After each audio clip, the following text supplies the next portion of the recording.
Hello there guys, welcome back to the e-bike repairs YouTube channel. My name's Dash and I take apart and I fix super fun and exciting stuff. Today I've got in this is a Unimoke battery. Unimoke. It is a 40, oh there's a hair on my finger, delicious. 48 volt, 14.5 amp hour, 696 watt hour. I believe inside these there are Samsung cells. This one got left to sit for a couple of years, so doesn't do a whole lot, doesn't really charge. Oh look, my phone's ringing. How exciting. Bear with me. Okay, that was a long phone call. What's going on with this? It got left to sit for, I think the guy said, a couple of years, so however many that might be. We get this, but it doesn't, sometimes it thinks about taking a charge, sometimes it doesn't. Gonna see what's up with it. We've got a key switch here. So standard silverfish case, but a really long one. Fuse for discharge up here. We've got our little power indicator up here.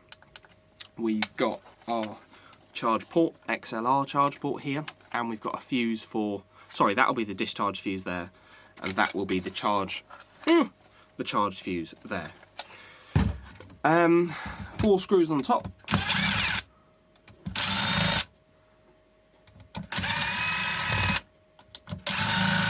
Nice long, I think they're M4 screws they are. They look like M4s to me. I could tell you. I've got this super fun thing. It's, throwing it. It's not an M3, but it is an M4. And it is that long. 450 long, something like that. Which is quite handy. Oh. The warranty sticker. As Tavares says, I am the warranty. Goodbye, warranty sticker. Didn't want you anyway. I've thrown that one. I'm on a roll today with throwing screws around. And these ones are the same length.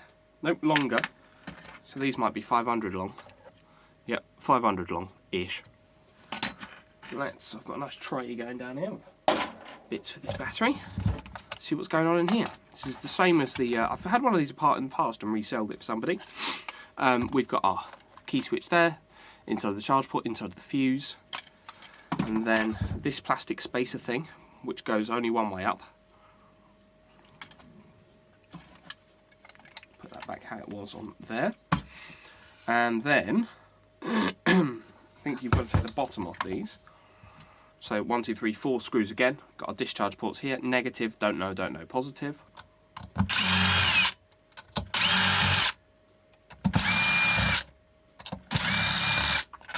Quite nicely made these packs, and then these bottom screws are all the same length.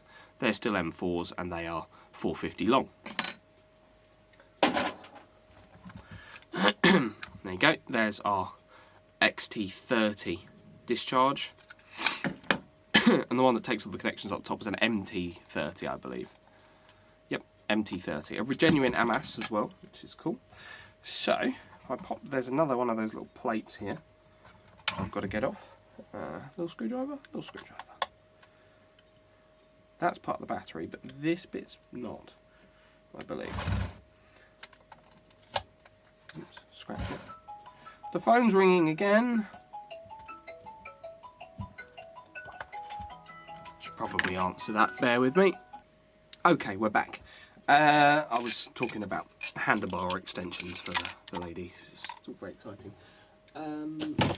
Right, I believe to get this out, it just drops out the bottom now, I think, is the answer. There you go, drops out the bottom. Straight like that. Nice thing, I like it, big fan. Extruded aluminium case, anodised black. Standard, you know, stuff. Silverfish case stuff. I've dropped it. It's going well today. 1, 2, pop that down there. 3. Right, what's going on with this lovely thing? The one I had before, it was rusty on the bottom of some of the cells, but that was ridden in all weathers. So this one, not having much use, probably isn't. Probably. One. Nickel looks great. Nice looking thing. Standard silverfish stuff. It's got little wires for the cells to go, cell taps to go through the balance wires. Don't see anything horrible there.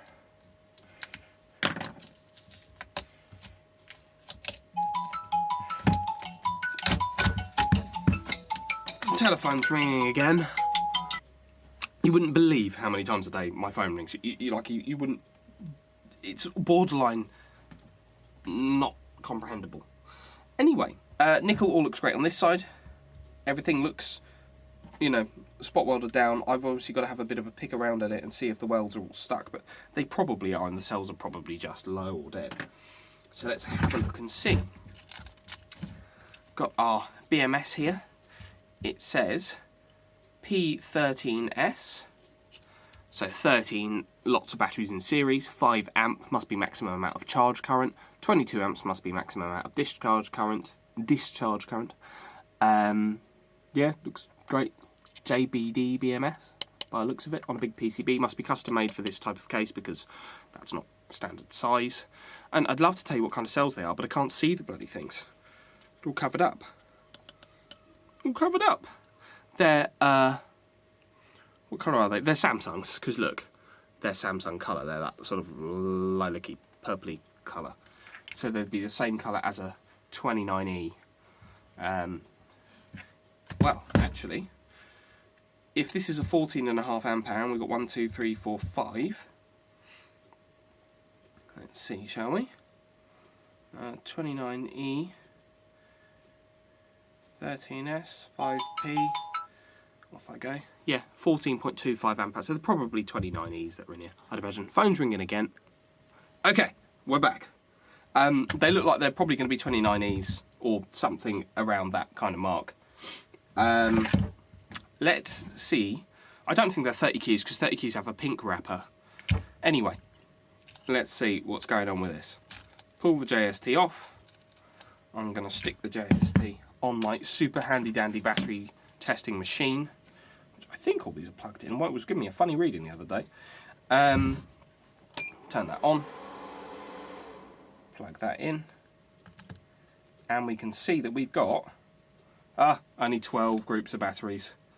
They're all at 3.9, bang on, but only 12, which means the 13th group, the last one, showing no voltage. Let's verify that. Make sure I don't just have a bad connection between some things. There, that would be the last group of cells right down the bottom here. Goes from there to there. Yeah, look, 300 millivolts. If I go from this to that group, 3.9 volts. Yep, 300 millivolts, dead. Now, because of the age of this, I'm not going to just replace the one group. It will be a full resell on this. If I replace just the one group, it might work, but the cells will go out of balance because the new group will have a different resistance to the old. It's just not a great way to go on, really. So it's going to be a resell on this one. At least we know the answer. To resell it, I've got basically this exact same mounting system. It won't be quite the same. But let me grab it, I'll show you. It's a group of cell holders like this. So very, very similar size-wise to what's already in there. Perhaps a little less compact. Evidently a little less compact, but it should still fit in the case absolutely fine. And then use shaped nickel to go across there. The Unimoke's are 250 or 750 watt bike, so the nickel that's there is absolutely fine. Worst case, you might want to double up the end ones, the single strip here, just because it's a very thin bit on there otherwise at those discharge points. Apart from that, it's all shared across these huge great plates of nickel. You're not really going to have any problems. And then this should fit in there absolutely fine, which it does because it's made to go in silverfish cases. It's a silverfish battery holder, and makes life nice and easy. So I will do that. I probably won't film it because that's kind of boring. Just watching me spot weld boring identical bits of nickel. But that's what we've got. For anyone wondering, for a 48 volt 14.5, so 15 really, amp hour battery pack. I'm charging the customer 450 of his finest English pounds. That's of course name branded, all new cells. We'll go for a capacity increase if we can get one, and it will work basically. So it'll be 13S 5p of, you know, whatever suitable cells are. I will look up exactly how much power the Unimoke may pull, you know, how many amps the controller is, that kind of thing, and I'll try and go for, let's say it pulls 10 amps because it's a 250 watt bike or whatever. I'll try and make it so that the battery can do at least 20 amps, for example. You always sort of want to double these things up because I think it's better to have some headway. It means your cells aren't going to get as hot when they're in use. They'll last longer. Cells that aren't worked as hard are going to last longer, be happier, all that kind of thing. So if you're doing, for example, 5p of 29Es, they're good for 13.75 amps. That's not very many amps. If we move to MJ1s, they could do 50 amps. Now, take your 50 amps, half it, you're going to end up with 25 amps, which is more than 29Es. If that's what's in here, I don't know. I'll probably peel one of these groups. Oh, I'd have to take all the nickel off. I just want to know what cells are in the bloody thing. But anyway, I'll look into it. I'll make sure it's correct. But if he goes for MJ1s, it'll be probably the same price, and he'll get a capacity increase up to 17.5 amp hours. So the man's not going to complain. But yeah, that's what we're going to go with. And well, I don't know quite what we're going to go with, but I will look into it and I will do the appropriate thing. I'll get new BMS. I'll just rob the leads because they're all very conveniently the right length and stuff. And you know, they goes, not the balance leads, but I'll rob the power leads and stuff. Yeah, thanks very much for watching. If you like this sort of thing, please feel free to leave a like rating, comment on the video, subscribe to the channel. You can become a channel member if you like, where you pay 99 cents a month. You don't really get a lot out of it, I'm going to be honest. Sometimes I upload things earlier than members only kind of thing, but it does support the channel and it helps inspire me to keep making this kind of videos for you guys. So thank you very much, and I'll see you next time. Bye bye.